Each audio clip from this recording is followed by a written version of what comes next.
May ayuda na naman galing kay mama. Tara, isa-isahin natin. Una ay sitaw. Tapos may kamatis.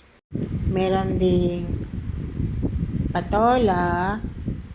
Tapos okra.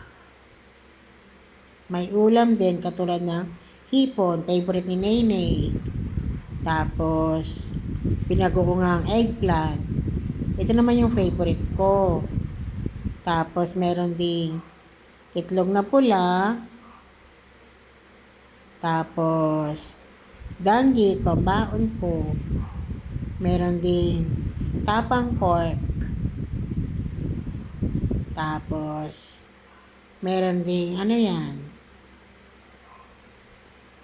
Meron ding adobo.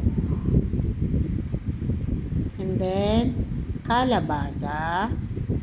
Tsaka meron ding yung favorite kong candy.